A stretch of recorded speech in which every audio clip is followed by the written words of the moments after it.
3, 2, 1. Hi, hello everyone. Welcome to Vision Computers. In our today's video, we will discuss formatting of text in Word. Right? MS Word లో మీరు text formatting అనేది ఎలా చేస్తారనేది చూద్దామండి. ఇక్కడ formatting of text అనేది in the MS Word అంటే MS Wordలో మనం ఎలా చేస్తామంటే visual appearance of the text అంటే ఆ ఫాంట్ సైజ్ ఎంత ఉండాలి, ఫాంట్ స్టైల్ ఎట్లా ఉండాలి, కలర్ ఎట్లా ఉండాలి, అలైన్మెంట్ మీరు లెఫ్ట్ సైడ్ చూడాలనుకుంటున్నారా, మిడిల్లో చూడాలనుకుంటున్నారా, రైట్ సైడ్ చూడాలనుకుంటున్నారా, ఇవన్నీ కూడా ఫార్మాటింగ్లో పార్ట్స్ అండి. Okay, and it also encompasses the features like bold, italic, underline and text effects. ఇంతకుముందు మనం కాంపోనెంట్స్లో కానీ ఫీచర్స్లో కానీ మనం చెప్పిందే ఇక్కడ చెప్తున్నామండి. కాకపోతే డీటెయిల్గా ఇక్కడ ఏం రాయమంటాడు అంటే ఫార్మాటింగ్ మీరు ఎట్లా చేస్తారు. You can also apply these for formatting options directly to the text, use styles and customise your own styles for a consistent look throughout your document. మనకు కావాల్సిన విధంగా మన డాక్యుమెంట్ లుక్ని మెయింటైన్ చేయడానికి ఈ ఆప్షన్స్ అనేవి మనం యూజ్ చేయడం జరుగుతుంది. మీకు ఇంతకుముందే నేను elements components of the MS వర్డ్లో నేను చెప్పడం జరిగిందండి, మనకు ఆప్షన్స్ ఉంటాయని చెప్పేసి. ఇక చూడండి, ఒక టెక్స్ట్కి సంబంధించిన ఆప్షన్స్ అనేవి మీకు హోమ్ ట్యాబ్లో పారాగ్రాఫ్ గ్రూప్లో అంటే పారాగ్రాఫ్ గ్రూప్కి పక్కన ఫాంట్ అనే గ్రూప్లో దొరుకుతుంది. ఇది ఫాంట్ గ్రూప్ అండి. ఈ ఫాంట్ గ్రూప్లో చూడండి, ఇక్కడ ఫాంట్ సైజ్ని మీరు మెన్షన్ చేయొచ్చు, ఫాంట్ స్టైల్ని మీరు మెన్షన్ చేయొచ్చు, బోల్డ్ చేయొచ్చు, ఇటాలిక్ చేయొచ్చు, అండర్లైన్ చేయొచ్చు అండ్ స్ట్రైక్ త్రూ అంటే ఇట్లా మనం ఒకవేళ ABC అని మనం రాసాం అనుకోండి, దీని మధ్యలో ఇట్లా స్ట్రైక్ త్రూ వస్తుందండి. స్ట్రైక్ త్రూ చేస్తే ఇక్కడ సబ్స్క్రిప్ట్ అండి ఇది. ఓకే, H2O అని మనం కెమిస్ట్రీ ఫార్మాట్ రాస్తాం కదా, X2 Y2 అని మ్యాథమెటికల్ ఫార్మాట్స్ రాస్తాం కదా, అట్లాంటివే ఈ ఆప్షన్స్ అన్నీ కూడా.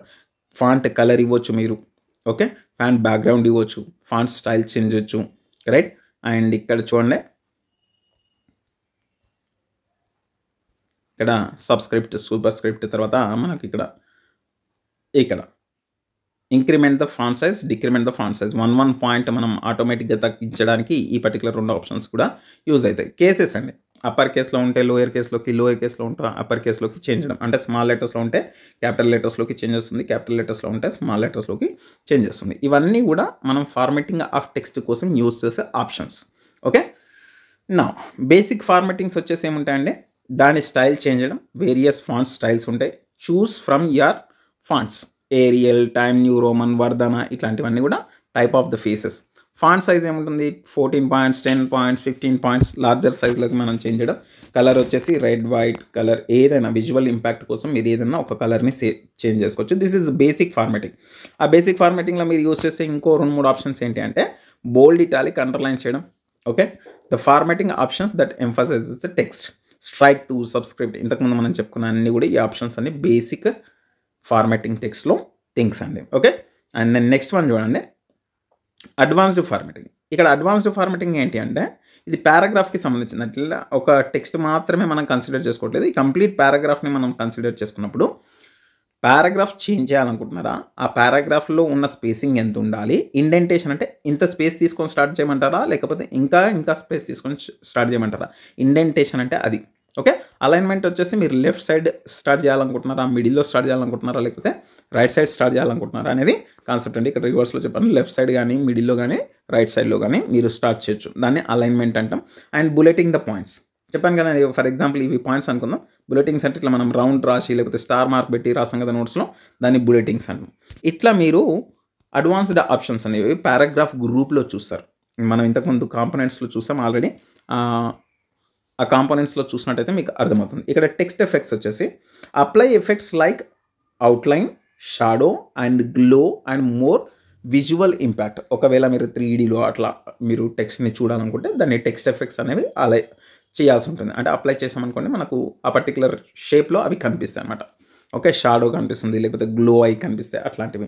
టెక్స్ట్ అలైన్మెంట్ అంటే ఇంతకుముందు చెప్పాను కదండి, లెఫ్ట్, రైట్, జస్టిఫై అనే ఆప్షన్స్ ఉంటాయి. And case, upper case, lower case, ఏ కేసెస్లో కావాలి మనకు ఆ పారాగ్రాఫ్ ఇన్ఫర్మేషన్ అనేది రాయాల్సి ఉంటుంది. అండ్ క్లియర్ ఫార్మాటింగ్, మీరు అన్నీ అప్లై చేసిన తర్వాత ఒకేసారి ఫార్మాటింగ్ అనేది తీసేయచ్చు కూడా. ఓకే, ఏదైతే స్టైల్ ఇచ్చారో ఆ స్టైల్స్ని మనం తీసేయగలిగే కెపాసిటీ మనకు ఉంటుంది వర్డ్ ప్రాసెసింగ్లో. ఓకే, నెక్స్ట్ మనకు వచ్చేసి ఫార్మాట్ చేయడానికి ఇంకోటి యూజ్ చేస్తామంటే మనం స్టైల్స్ని యూజ్ చేయడం జరుగుతుంది. బిల్ట్ ఇన్ స్టైల్స్ ఎట్లా ఉంటాయి, ప్రీ డిఫైన్డ్ స్టైల్స్ ఉంటాయి, ఒక హెడింగ్ ఉంటుంది, నార్మల్ డేటా ఉంటుంది, ఇట్లాంటివి అనేది బిల్ట్ ఇన్ స్టైల్స్లో ఒక పార్ట్. కస్టమ్ స్టైల్స్ ఏంటి అంటే మీరే ఒక టైటిల్ పెట్టచ్చు. ఫర్ ఎగ్జాంపుల్ నాకు ఇది నచ్చలేదు అనుకోండి, ఈ స్టైల్ని నేను టైటిల్ చేస్తాను అంటే బోల్డ్ చేస్తాను, అండ్ బోల్డ్ చేసేసి నంబర్ తీసేసి కాలాన్ని ఇచ్చేసి దాని హెడ్డింగ్ లాగా పెట్టేసి కింద కంటెంట్ రాసుకుంటాం అన్నమాట. అట్లాంటివి మనం కస్టమ్ స్టైల్స్ అంటే మన ఇష్టం వచ్చినట్టుగా మనం క్రియేట్ చేసేవి. Create your own styles to ensure the consistency of your document. Apply the styles to entire paragraph or section for a quick and uniform look. For example మనం ఏదైనా కంటెంట్ రాస్తున్నాం అనుకోండి, అన్నిటికీ కూడా కామన్ లుక్ ఇస్తాం మనం, ఎందుకంటే అది ఒకటే డాక్యుమెంట్కి సంబంధించింది కాబట్టి. అట్లా నేను కంటెంట్ డిఫరెంట్ ప్లేసెస్ నుంచి కాపీ పేస్ట్ చేస్తాను అనుకోండి, నేను ఏం చేస్తానంటే హోల్ డాక్యుమెంట్ని సెలెక్ట్ చేస్తాను, కంప్లీట్గా డేటాని సెలెక్ట్ చేసి ఒకటే స్టైల్ ఆఫ్ ఫాంట్ స్టైల్ ఇస్తాను, ఒకటే సైజ్ ఆఫ్ టెక్స్ట్ని నేను తీసుకుంటున్నాను, సో దట్ అది ఒకటే ఫైల్ లాగా మనకు కనిపిస్తుంది. Okay, how to apply format text, how to format the text. ఇది ఇక్కడ చూడండి, సెలెక్ట్ ద టెక్స్ట్. మీరు ఫస్ట్ ఏదైతే డేటాని మీరు ఫార్మాట్ చేయాలనుకుంటున్నారో ఆ ఫార్మాట్ని సెలెక్ట్ చేయాలి. Use the formatting options, like మనకు ఇంతకుముందు హోమ్ ట్యాబ్లో కనిపించాయి కదా, అవన్నీ కూడా మీరు యూజ్ చేయొచ్చు. సెలెక్ట్ చేసుకోకుండా ముందు కాదు, సెలెక్ట్ చేసుకున్న తర్వాత మీరు హోమ్ ట్యాబ్లో ఉన్న ఆప్షన్ యూజ్ చేయండి. సైజ్ చేంజ్ చేయండి, కలర్ చేంజ్ చేయండి, స్టైల్ చేంజ్ చేయండి, నో ప్రాబ్లం. ఇవన్నీ మీరు యూజ్ చేసినట్టయితే ఆటోమేటిక్గా అవి మీరు సెలెక్టెడ్ టెక్స్ట్ ఏదైతే ఉంటుందో దాని మీద అప్లికబుల్ అయిపోతాయి. And access the font dialogue box.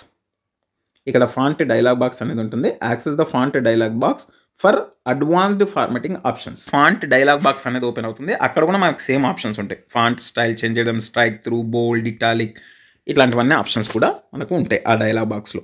Okay, and mini tool బార్ని కూడా మీరు యూజ్ చేయొచ్చు. అంటే మీరు టెక్స్ట్ సెలెక్ట్ చేసుకున్నారు కదా, దానికి మౌస్లో రైట్ క్లిక్ ఇవ్వండి, దానికి ఒక మినీ టూల్ బార్ అనేది ఓపెన్ అవుతుంది. అక్కడ మనకు కనిపిస్తుంది బోల్డ్, ఇటాలిక్, అండర్లైన్ అన్ని ఆప్షన్స్ ఏవైతే ఫాంట్ గ్రూప్లో ఉన్నాయో అట్లాంటివన్నీ కూడా మనకు కనిపిస్తాయి. దాన్ని యూజ్ చేసి కూడా మీరు టెక్స్ట్ని ఫార్మాట్ చేయొచ్చు. ఇట్లా మీరు సెలెక్ట్ చేసుకున్న తర్వాత ఏదైతే అప్లై చేస్తారో అవన్నీ చేంజెస్ మీరు సెలెక్టెడ్ టెక్స్ట్కి మాత్రమే చేస్తారు. Once you have made your selection, word will automatically apply the formatting to selected text.